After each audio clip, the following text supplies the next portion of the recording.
ઉપરથી ક્રિસ્પી અને અંદરથી બિલકુલ સોફ્ટ એવી આપણે કટલેટ બનાવવાના છીએ। હાય ગાઈઝ, હું મારવાણિયા તૃષા જુનાગઢ ગુજરાતથી તમારા બધાનું આપણી સૌની યુટ્યુબ ચેનલ તૃષા કા તડકામાં સ્વાગત કરું છું। મિત્રો, આજે આપણે ચોખાના પૌવાની કટલેટ બનાવવાની છે।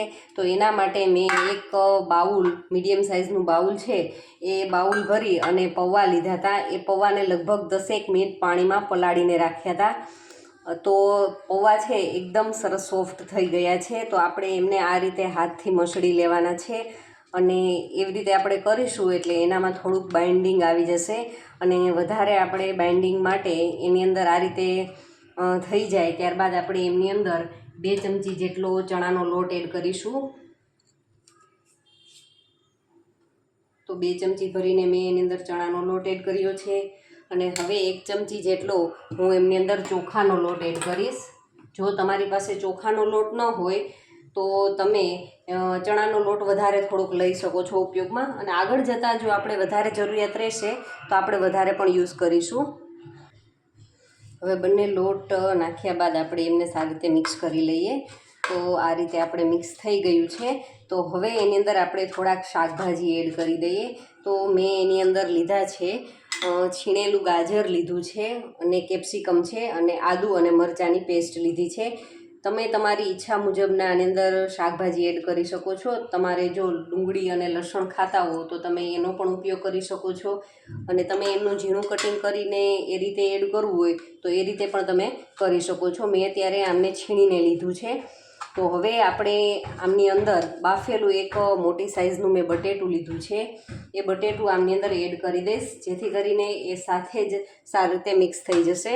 તો આ રીતે બધું એડ કર્યા બાદ આપણે એમને હાથની મદદથી જ આ રીતે કરીશું એટલે એ સારી રીતે મિક્સ થઈ જશે। અને હવે આપણે વારો આવે છે મસાલા કરવાનો। તો આપણે એમની અંદર મસાલા કરી દઈએ। અત્યાર સુધી આપણે એમની અંદર કાંઈ જ યુઝ નથી કર્યું, તો હવે આપણે એમની અંદર મસાલા કરી લઈએ। તો મસાલામાં સૌપ્રથમ તો આપણે સ્વાદ અનુસાર એમની અંદર નિમક એડ કરીશું। તો નિમક એડ થયા બાદ આપણે એમની અંદર ચીલી ફ્લેક્સ એડ કરીશું। 1 ટીસ્પૂન જેટલો ચીલી ફ્લેક્સ લેશું, 1 ટીસ્પૂન જેટલા તલ એડ કરીશું, થોડું એવું લાલ મરચું પાવડર, થોડી એવી હિંગ, અને એમની અંદર ચાટ મસાલો લગભગ 1 ટેબલસ્પૂન જેટલો મેં ચાટ મસાલો લીધો છે, અને 1 ટીસ્પૂન જેટલા મરી પાવડર એડ કર્યા છે, અને છેલ્લે આપણે એમની અંદર ધાણા ભાજી એડ કરીશું।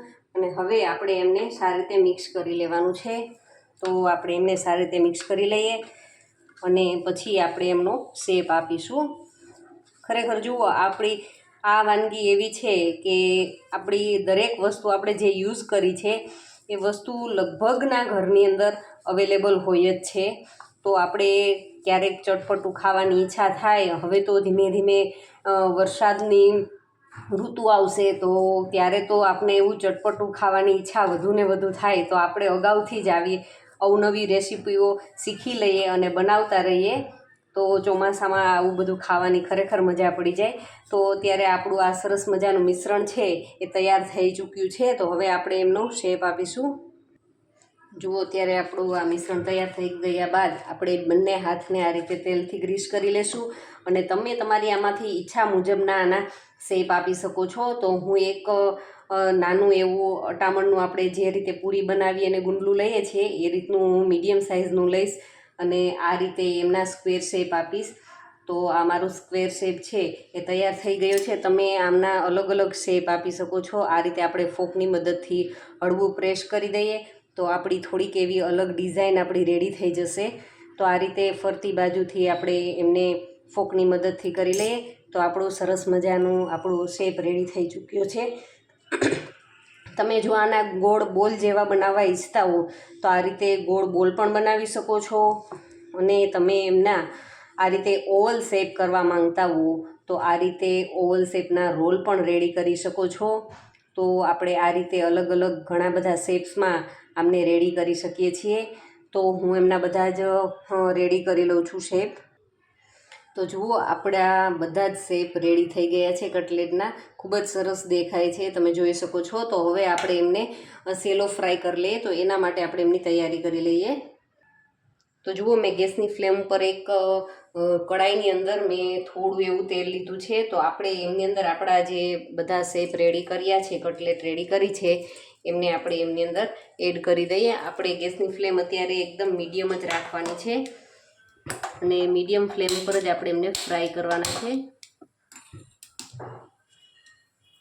તો આ રીતે બધી જ કટલેટ આપણે એમની અંદર એડ કરી દઈએ અને એમને પલટાવી અને એકદમ સરસ ક્રિસ્પી થાય, એનો કલર ચેન્જ થઈ જાય ત્યાં સુધી આપણે એમને આ રીતે ફ્રાય કરવાના છે. તો આપણે એ બધી જ કટલેટ છે એ રીતે ફ્રાય કરી લઈએ. એકાદ મિનિટ આ રીતે ફ્રાય થયા બાદ આપણે એમને પલટાવીને ચેક કરી લઈએ.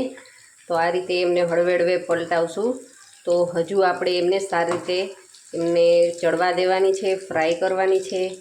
એકદમ એમનો જો કલર બી ચેન્જ થવા લાગ્યો છે અને દેખાવમાં પણ એકદમ સરસ દેખાય છે અને ખાવામાં પણ એટલી જ ટેસ્ટી લાગશે. તો તમે મિત્રો એકવાર જરૂરથી ટ્રાય કરજો.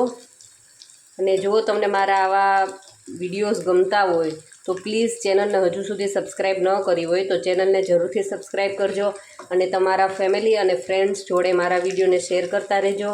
તો હજુ આને આપણે સારી રીતે ફ્રાય થવા દઈએ. તો હવે જુઓ, એકદમ સરસ ગોલ્ડન બ્રાઉન આપણી કટલેટ છે એ તૈયાર થઈ ગઈ છે. તો આપણે એમને તેલમાંથી કાઢી લેશું અને આપણી બીજી જે હજી બનાવેલી છે વધારાની કટલેટ એ આપણે એમની અંદર એડ કરી અને એમને પણ આપણે સારી રીતે ફ્રાય કરી લેવાની છે. તો આપણે એમને કરી લઈએ.